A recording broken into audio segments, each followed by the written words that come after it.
Nagsimula nang gumulong ang kampanya para pagsamahin sa isang project sina Heart Evangelista at Alden Richard matapos magsama ang dalawa sa isang programa ng Kapuso Network.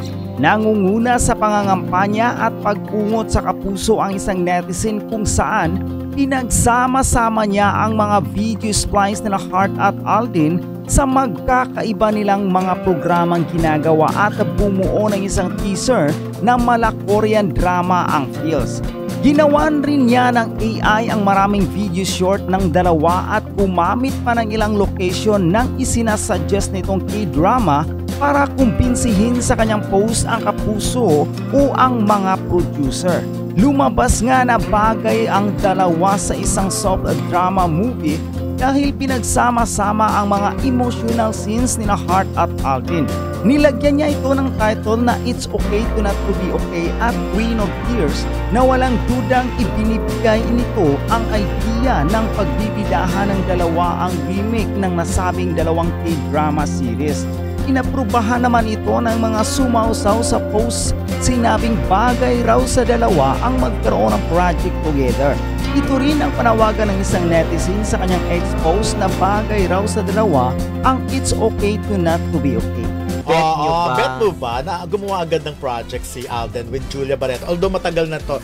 Ito lang may isang project talaga na gagawin si Alden at si Bea Alonzo. Na eventually napalitan nga ni Julia Barreto si Bea Alonzo dahil sabi nga hindi na muna nagagawa ng pelikula si Bea. Pero ngayon nga may mga lumalabas na picture na ng dalawa, parang recording, ayan. So, ano siya, no? Sabi nila collaboration yan sa isang endorsement lang. Kala ko nga si Catherine ni. Oo nga kasi. Pero hindi, Zoom. So, ikaw ba, meron ba sa yung dating yung mga ganyan? After ng Julia Montes, Catherine Bernardo, and now Julia Barreto. Pwede naman, lahat naman ay possible. Kasi, alam mo, merong magic kasi itong si Alden Yun. Alam mo si Alden, kung sino yung mga nakakapareha niya, parang nahawahan niya ng, though, exceptional yung kay Catherine, diba? Yun talaga yung pinakahintay. Exception yung kay Catherine, pero, si Alden kapag meron bang pelikula si Alden na may kasama siya na nag-flop or hindi kumita dati? Siguro yung mga bago-bago siya. O kasi ngayon lahat horror pa siya. Ano na rin 'to maganda kasi yung I mean parang mahahata ka ng isang Alden. So dahil hindi kumita yung pelikula ni Julia noong nakarang Metro Manila Film Festival, kung sakali magsasama sila sa pelikula ni Julia at saka etong si Alden. Malay mo baka naman umangat itong si Julia from Julia Montes to Julia Barreto, parang katulad kay Julia Montes, di ba? Yun nga lang, natatakot na ako, nag-aalala lang ako, na baka kasi madurog na naman itong si Julia okay. Barreto. Dahil nga siyempre, supporters ng Kat din. At marami din itong si Alden ng mga solid supporter na gusto lang talaga nila si Catherine. Oo, normal naman yun rin, na gusto talaga. Pero natutuwa naman ako, may mga fans naman, natanggap na yun kasi alam naman nila mga artista yan, hindi naman pwedeng makulong lang sa isang tandem. Oo, pero kahit alam mo naman ang utak ng mga netizen, minsan kahit alam nilang selyado na ito, may stampede na merong kadena na itong nakakadena na itong si Julia kay Gerald Anderson. Gagawin pa rin lang ng issue. Pero why not? Tingnan natin kasi usong-uso naman ang experimental, diba, tandem. Tsaka so far, nakikita naman yung pelikula pa rin naman yung kung gaano kaganda yung pelikula Or kung ito yung movie, pero sabi nga, collaboration lang ito ng isang endorsement or hindi ko pwedeng banggitin yung kasi parang may kinalaman. Kasi malay mo naman, baka magkaroon ng idea ang Viva Films na pagsamahin si Julia at saka si Alden. At meron na nga talaga. Ang ibig sabihin, nag-story ko na yan noon na Julia and Alden. Naitanong na rin yan kila Boss Vic dati. Pero yan nga yung project talaga ni Bea and Alden. Kasi pagkatapos siya ng Joshua, di ba? Nakaisip sila. Oo. Hindi, noon pa yan. Nauna pa yan. Oo, kainitan pa yan ng Pero anyways, ikaw ba, tatanong ko sa'yo, gusto niyo ba na magkaroon ng love scene si Julia at saka si Alden sa pelikula FM? Parang hindi sila sabagay, hindi ko pa makitaan ng chemistry. Sa'yo tanong si Hindi ko siya makitaan ng chemistry pa. Ako, nothing personal kay Julia Barreto, pero siguro, kaya lang, meron kasi pinanggalingan din yung Julia and Joshua Garcia. Alam mo si Joshua Garcia parang Alden, di ba? Ganun yung dating. Pero, sana wag na muna. Feeling ko, wag na muna i-push itong Julia and Alden. Oo. Sana lang, in case na magsasama sa pelikula itong si Alden, siguro mga latter part na rin to ng taon. Siguro mag-isang pelikula muna sila ni Catherine ulit. Kasi, o kung ano isang acting project. Kung magkakaroon man sila ng love scene, dapat ingat na ingat dahil marami talagang magagalit, marami talagang mag-i-emote. Pag yung love scene na yon hindi na ingatan at hindi na establish kung bakit merong love scene at hindi na kunan ng magiging favorable ang lahat. Kasi once na napanood dyan and then nagnega ang mga tao, wala, nega na yan talaga. Kasi tama rin, di ba may sa showbiz na sinasabi, you're only good as your last movie or last project.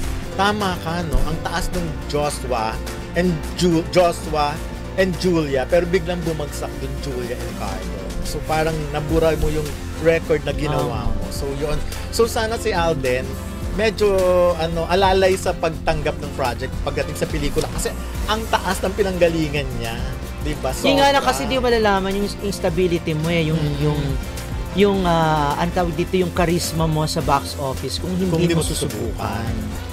'Di ba? Doon mo lang naman malalaman eh. Pero at least si Alden meron siyang history na nga from Julia Montes na bongga rin naman ang kinita, and then yung ngayon Catherine, at then prior to that yung movie rin with Catherine noong pa. So okay naman ang record ni Alden sa box office because si Alden talaga ay very positive yung pagkatao niya. Siya yung tipo ng bukod sa may fandom na siya, talagang alam mong isa siya sa mga pinakamasarap na suportahan kita artista. Mo sino pa mag-aakala na kakagatin ng publiko ang tandem ng Julia Montes at Alden Richards. Alam mo ng lahat na merong Coco Martin. Yes. At may chismis na may Junakis sa si Julia. And at that time, si Julia, nakita man natin, hindi siya yung dating Julia na sobrang sexy or young na young. Kasi pero may nabago. So, ibig sabihin, naintindihan ng mga tao na project yun. Na project based talagang ang inihahain sa kanila at saka hindi naman in-establish na dapat magka-love team. Hindi, nasabi ko naman na ako sana medyo hinay-hinay, ingat-ingat. Pero again, hindi pa tayo sure talaga kung ito nga ay pelikula. Pero kasi nga meron silang parang collaboration din. Abangan na lang natin, but for me, medyo hinay-hinay mo na sa Alden. Ang hirap for me, you're out. Parang ganyan. Yeah, ang hirap tapatan nung pero ikaw, kasi nag-viral din yung litrato ni Alden kasama si Sandara.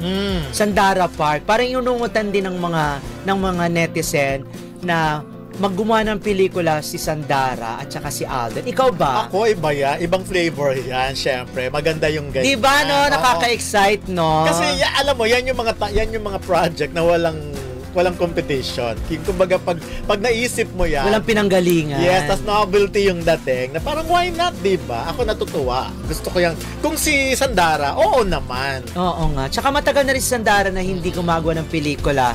And kahit wala siya sa sirkulasyon natin, di ba, sa showbiz circulation, hindi siya binitawan ng mga fans. Yes. At mas sumikat pa nga si Sandara dahil hindi lang sa Pilipinas siya maraming fanbase, kundi sa iba't ibang panig ng mundo. At kung babalik man si Sandara bilang isang actress dito, go na ang kanyang mga kasama. It's either Alden or Joshua Garcia. Ako Alden na lang kasi Alden. Ang unique, ako top ko, Alden. Ang unique nung tandem, if ever. Tsaka si Sandara kasi very lovable. Ang sarap-sarap niya, very humble.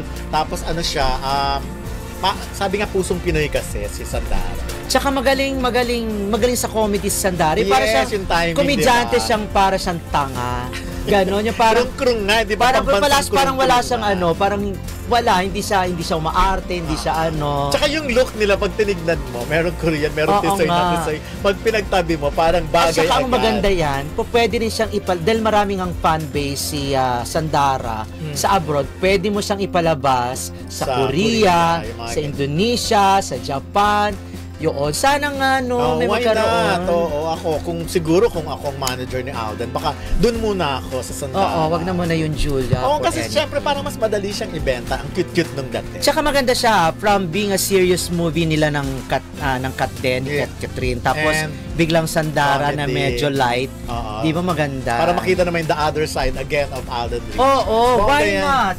At saka first time lang pala nung nagkita, ni Alden at saka ni Sandara. Kasi dun sa caption ni Sandara na Thank you for visiting. Wala ba yun? Pwede bang ipakita Pwede ipakita Sandara? Sandara and...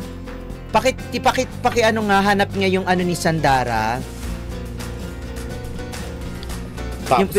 Nakita, tapos sinabi niya gano'n, nice meeting you. Ibig sabihin, first time lang palang nagkita nila Sandara at ni Alden. At nagtataka lang ako kung bakit itong si Alden nasa bakura ng TV5 kasi meron sinushoot ngayon si nandito Sandara. Actually, 'di ba, isang araw dumating siya. May sinushoot siyang parang reality show ng TV5, yung The Next as ito yon, The Next Be the Next 9 Dreamers. Eto. So, ano tawag dito? Pwede ba nating i-post? Pwede naman. At yan, tignan mo, nag-react agad si Joris Gamboa, di ba? Parang, syempre, kaibigan niya kasi Sandara. Sila yung magkakasabay.